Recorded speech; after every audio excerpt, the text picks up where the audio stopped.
An Iranian asylum seeker who argued he could not be deported because he was a sex toy smuggler has, ladies and gentlemen, won his battle to remain in the United Kingdom. The unnamed man applied for refugee status in the UK, claiming to our authorities that in his home country his illicit business activities would be looked upon badly. He claimed he smuggled boxes of vibrators and other adult devices across the border.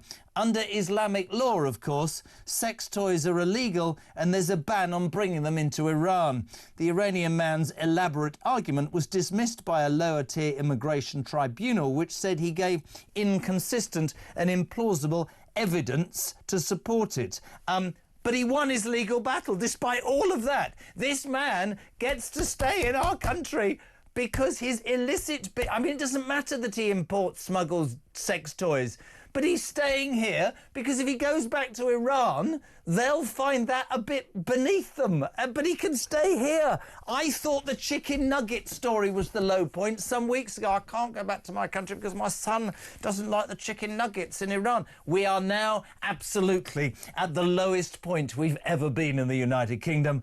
An Iranian asylum seeker has won the right to stay in this country and cannot be deported because his sex toy smuggling business would be frowned upon in his home country. Ladies and gentlemen, I don't know what to say anymore. Please be part of the show. 0344 499 1000. Jodie, back from a romantic weekend with Cam. Big Cam, that's a rumour. 0344 499 1000. Ryan's here, not happy. Watford fan, as miserable as me as a West Ham fan. WhatsApp him, voice note him, do whatever you want. 0344 499 1000. Your texts are always welcome. 87222. Jezza, I am fuming over this Iranian sex toy smuggler, but at least he put a smile on somebody else's face, says Chris in Newby. Now, I was thinking, Ryan, you've got 10 minutes to come up with today's question. Can you find a broadcastable question tied in to the smuggling of sex toys to Iran? 0344 499 1000. What better way to introduce our next guest, a man who... how far can you fall? This man used to advise the government. Now he's being asked to address the sex toy smuggler on JK Drive on Talk. Good afternoon, James Price. How are you? This story has got me positively vibrating and shaking with fury. Buzzing with anger. It's ludicrous, man. Mike does this amazing feature on Breakfast on the Morning Glory where he does the migrant story of the day. And we've had some pearlers, haven't we, the last few weeks? We've had, I can't go back because the chicken nuggets in Iran are not as good as here and my son and, you know, he won't like it and then, oh, I'll be traumatized. This is genuinely true. An Iranian sex toy smuggler gets to stay in the United Kingdom despite all of our problems because his illicit business would be looked down upon and considered disrespectful in his home country. I'm lost for words. This doesn't often happen to you or I, but where even to begin with this? We shouldn't be surprised, actually, because there have been some other incidents alongside the chicken nugget gate and alongside the woman who said that she couldn't be deported back to the Caribbean because her Latvian husband wouldn't like the spicy food there. Yes. But there were some really serious ones. We said we couldn't deport some people back to places like Pakistan. These people were paedophiles, and in Pakistan and in Afghanistan, another instance, they treat paedophiles quite badly in those countries. We couldn't send these people back, not in spite of them being paedophiles, but because they were paedophiles. And therefore, Britain is going to have to become the landing ground for every paedophile in the world because we apparently treat those who want to do the most despicable crimes on earth to children because other countries will treat them less well. It's just unbelievable. Treating paedophiles as badly as they would treat them in those countries. I think that would be a very moral thing for us to start doing, in fact. Well, of course, we're not going to do that because we've got a police force who, with the child rapist situation, certainly we know this from Rotherham, the police said, and I quote, some weeks or months ago, it took 8 years because we worried about social division and cultural uprisings and problems. Oh, great, so break the law, and because you come from another country, the police won't investigate it. But I have to keep repeating this because people tuning in will think I am making this up. An Iranian asylum seeker who argued he could not be deported because he was a sex toy smuggler has won his legal battle to stay in Britain. Under Islamic law, sex toys are illegal and there's a ban on bringing them into Iran. The man's elaborate argument was basically about how he would be treated badly and he wouldn't have any money and he wouldn't be able to smuggle any vibrators into Iran, and thus he should stay here so his business could flourish. That means we're either perverted, all of us, or absolutely idiotic. But I would suggest we are beginning to become the laughing stock in the world, James. Seriously, this is ludicrous, man. Yeah, absolutely. You joke with people from countries like Albania. We know that the Albanians, because of some stats that have come out, for example, I think there was a stat over the weekend that 1 in every 5 Albanians in the UK had been arrested for a crime at some point. So we know that these things happen much more with some countries than others. But you'll joke with somebody from Tirana in Albania going, looks quite nice around here. Like, can't see any homeless people, can't see any of these problems, any criminals. No, that's right. We just send them all to the UK.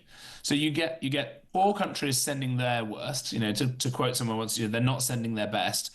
And then on the flip side of it, places that are attracting a lot of elite human capital, like Dubai, for example. Now, lots to be said for and against Dubai, but at least there's no crime there and there's no tax there and it's lots of good weather and lots of safety and all the rest of it. There's an insult going around saying, oh, is so-and-so here yet? No. He's still back in London. He's still back in the UK. Yeah.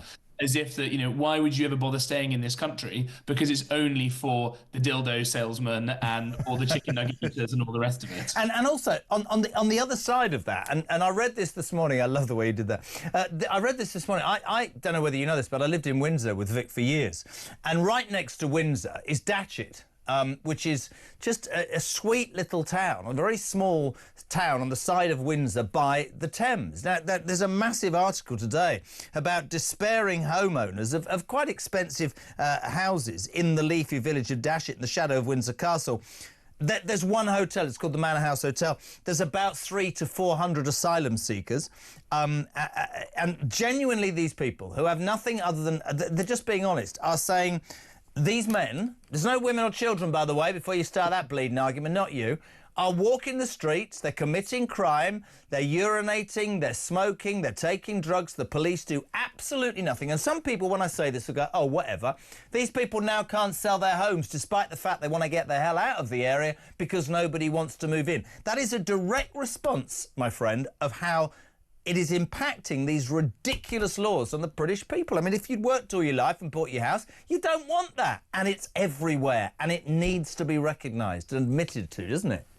Yeah, absolutely right. Look, the more we hear of stories, whether it's the sex toy criminal being allowed to stay, or whether it's these sorts of things that it's hard to put a funny spin on, the more these things store up and that we don't address the root causes of these problems, which are huge numbers of people coming here from, let's be frank, completely alien cultures, completely incompatible ways of living than we have here in Britain, and that we have more and more of these people coming all the time. The rest of the population gets older, the rest of the country gets poorer, our ability to deal with it gets lower, and the ability then to actually get things back to the way they should be in a safe and legal and timely manner is more unlikely. And what is the result of that, therefore? Very concerningly, the result of that is more breakdown of civil society, of increased levels of disorder, moving almost towards, as some academics, a guy called Dr. David Betts from King College London, who's a very able, sober, serious, well-respected academic,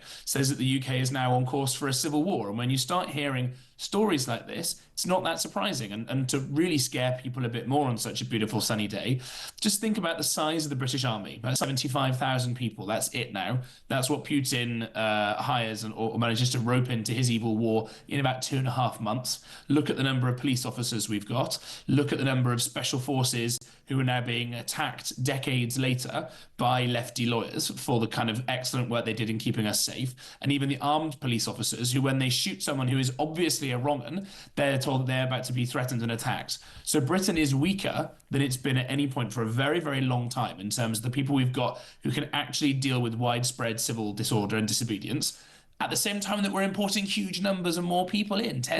I thought of you actually yesterday on a Sunday. My father-in-law, Robin, who listens to this every day and is somewhat of a template for me. He's 80 years of age, and for many years he's had these concerns about immigration, and several members of his family have said he's talking nuts. I think he's talking absolutely true. He was talking to one of his, I won't give it too much away, but one of his grandchildren.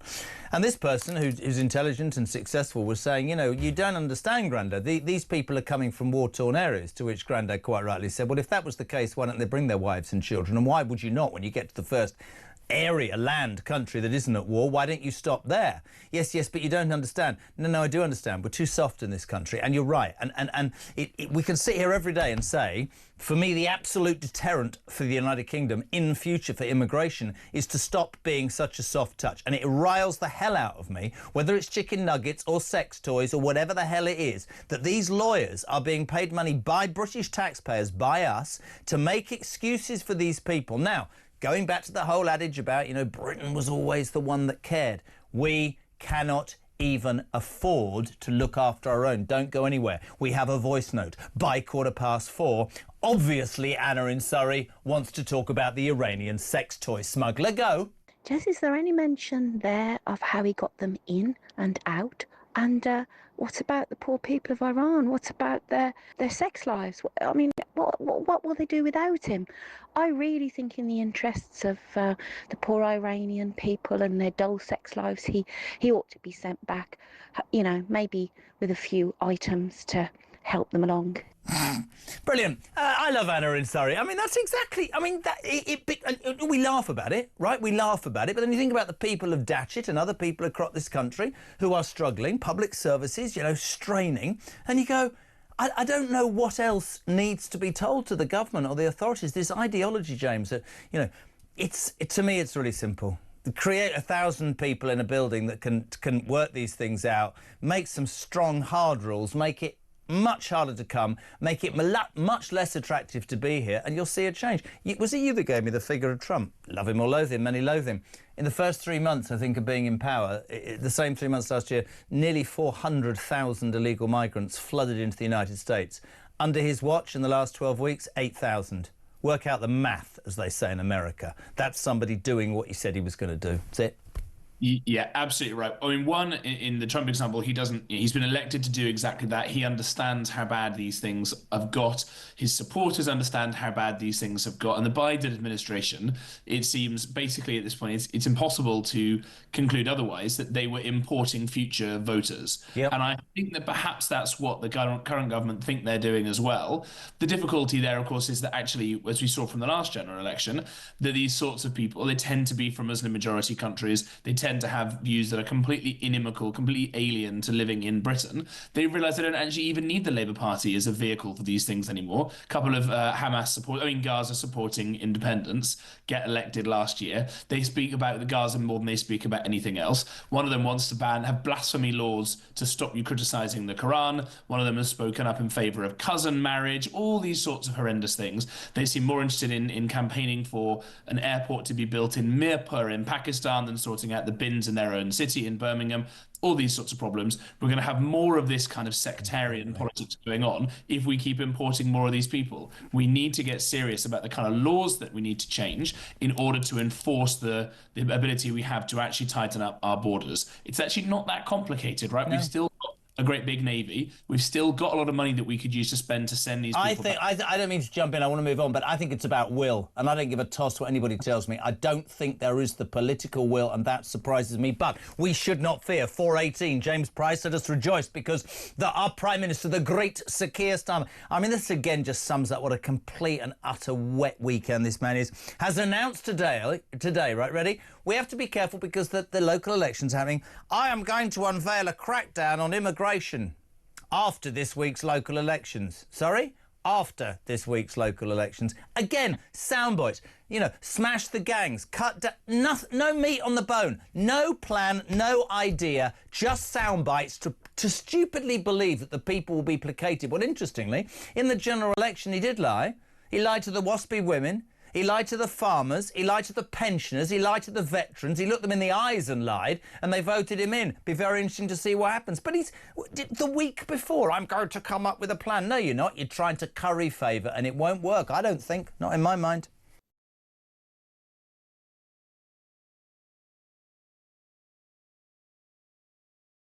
that anybody really is. As you say, just lie after lie after lie. And look, we all know now that mass migration has been this enormous problem culturally, economically, diplomatically, for defense reasons, for all these other things in our way of life. The fact that Starmer's actually going to say that he's going to get to grips with it, of course he's not. The fact that he's even saying it is explicitly just to deal with reform as an electoral threat. Not because he thinks it's the right thing to do, not because he knows that the country is coming apart at the seams, not because he realizes what a massive failure multiculturalism has been, that we've got people who care more about their religion or their ethnicity than about their nation. No, none of that. Just that he doesn't want to lose his job in a few years' time. That's the only.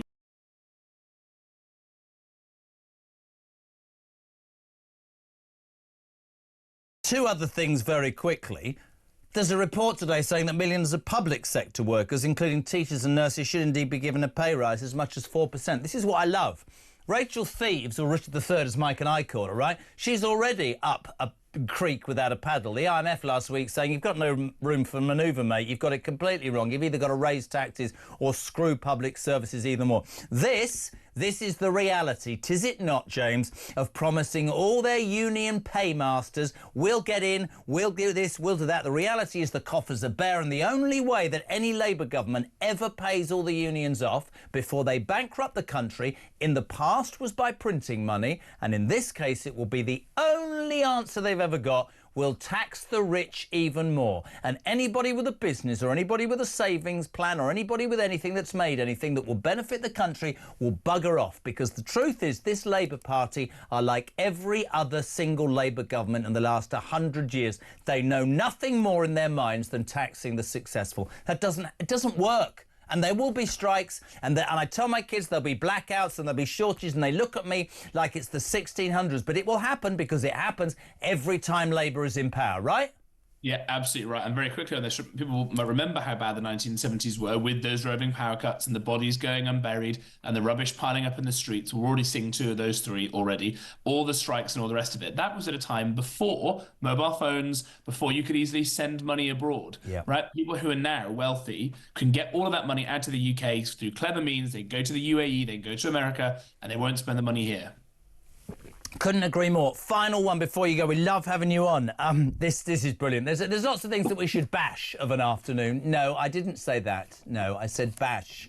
The BBC, a small number of BBC stars and managers behave unacceptably at work, and bosses often fail to tackle them, a report to the broadcaster has found. The review, commissioned by the BBC's board, so mark your own homework, is in the wake of the Hugh Edwards scandal. Oh yes, where the paedophile's still allowed to be at large and we're still paying his pension.